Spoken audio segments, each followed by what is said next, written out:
ఇక్కడ వర్కులు చేస్తున్నారు కాంగ్రెస్ పార్టీ నాయకులు. అధికారులు క్వాలిటీ చేయమంటే మిమ్మల్ని ఇదే గోదావరిలో పడేస్తామని వాళ్ళని భయపెట్టిస్తున్నారు. అనేక మంది అధికారులు ఇవాళ బిక్కుమని బతుకుతా ఉన్నారు. ఇవాళ వాళ్ళ భయభ్రాంతులకు గురి చేయడం వలన ప్రభుత్వమే ఇవాళ అక్కడనో ఇక్కడనో ఆలోచన చేసి మొన్నటి నుంచి పోలీస్ యంత్రాంగాన్ని పెట్టారు. పనులు కూడా పోలీస్ కానిస్టేబుల్ కానించి సిఐ వరకు దగ్గరుండి పోలీసులు చేయించాల్సిన పరిస్థితులకు దాపురించింది. కారణం మంత్రి ఎమ్మెల్యే ఓన్లీ పేపర్ స్టేట్మెంట్లు, పేపర్లలో స్టేట్మెంట్లు ఇచ్చిండు తప్ప పని అయిందా కాలేదని చూడలేదనడానికి ఇక్కడ అనేక పనులు కనబడతా ఉన్నాయి. ప్రతిష్టాత్మకంగా ఇవాళ ఒకప్పుడు పుష్కరాలంటే రాజమండ్రిలో జరిగేటివి. తెలంగాణ ఉద్యమాన్ని పుణ్యంగా కేసీఆర్ గారి డిమాండ్ మేరకు పుష్కరాలు గోదావరిలో ఈ తెలంగాణ ప్రాంతంలో కూడా నిర్వహించే అటువంటి అవకాశం 2013లో ఇదే సరస్వతి పుష్కరాలను నిర్వహించుకున్నాం మనం. ఆరో తెలంగాణ ఉద్యమం పుణ్యాన.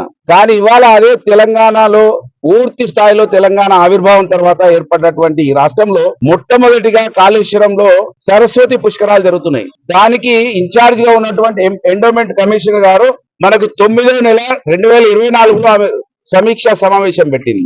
దాని తర్వాత ఆమె గారి భర్త మంత్రి ఎమ్మెల్యే గారు దుద్దిల్ల శ్రీధర్ గారు ఆయన 1వ నెల 2025లో సమీక్ష పెట్టిండు. అంటే వీళ్ళు 9వ నెల నుంచి 1వ నెల నుంచి అనేక రివ్యూలు పెడితే స్థానికంగా ఒక మంత్రి ఉన్నప్పటికీ ఈ విధమైన పరిస్థితులు మెట్లు ఇప్పటి వరకు కాలే. కనీసం సామాన్యులు స్నానం చేయడానికి వాళ్ళకు వసతులు లేవు. అపరకర్మ మండపం కాలే, అక్కడ టాయిలెట్ చూసేసిన అవి కాలే, ఇప్పటి వరకు మెట్లు కాలేదు. ఇవాళ ఇక్కడ సామాన్యులను రాణిస్తారా రానివరా, ఇది విఐపి ఘాట్ అంటున్నారు. సరస్వతి అమ్మవారు ఇక్కడి నుంచే ఆవిర్భవించి పుష్కరాలు కూడా ఇదే పాయింట్ అని చెప్తా ఉన్నారు. ఇక్కడికి సామాన్యులు ఇప్పటి వరకు రాణిస్తారా రానివరో చెప్పలేదు. ఒకవేళ సామాన్యులను రాణిస్తే లక్షలాదిగా వచ్చేటువంటి భక్తులకి కనీస అవసరాలు పెట్టలేదు. ఇవాళ దానికి టెంపరరీ కన్స్ట్రక్షన్ జరుగుతా ఉన్నది. దానికి మళ్ళీ 1000 కోట్ల రూపాయలు వృధా చేస్తారు. అక్కడ ఒకటి లేలింగ్ అని పెట్టిండ్రు, 1 కిలోమీటర్ కూడా లేలింగ్ కాలేదు.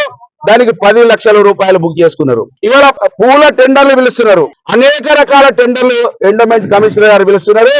వాళ్ళకు ఎవ్వరికి కూడా ఎలాంటి నైపుణ్యం లేని వాళ్ళకు టెండర్లు ఇస్తున్నారు. ఇండైరెక్ట్ గా వాళ్లకు నామినేషన్ పద్ధతిలో టెండర్లు ఇస్తున్నారు. ఇక్కడ వర్కులు చేస్తున్నారు కాంగ్రెస్ పార్టీ నాయకులు. అధికారులు క్వాలిటీ చేయమంటే మిమ్మల్ని ఇదే గోదావరిలో పడేస్తామని వాళ్ళని భయపెట్టిస్తున్నారు. అనేక మంది అధికారులు ఇవాళ బిక్కుమని బతుకుతా ఉన్నారు. ఇవాళ వాళ్ళ భయభ్రాంతులకు గురి చేయడం వలన ప్రభుత్వమే ఇవాళ అక్కడనో ఇక్కడనో ఆలోచన చేసి మొన్నటి నుంచి పోలీస్ యంత్రాంగాన్ని పెట్టారు. పనులు కూడా పోలీస్ కానిస్టేబుల్ కానించి సిఐ వరకు దగ్గరుండి పోలీసులు చేయించాల్సిన పరిస్థితులకు దాపురించింది. కారణం మంత్రి ఎమ్మెల్యే ఓన్లీ పేపర్ స్టేట్మెంట్లు, పేపర్లలో స్టేట్మెంట్లు ఇచ్చిండు తప్ప పని అయిందా కాలేదని చూడలేదనడానికి ఇక్కడ అనేక పనులు కనబడతా ఉన్నాయి.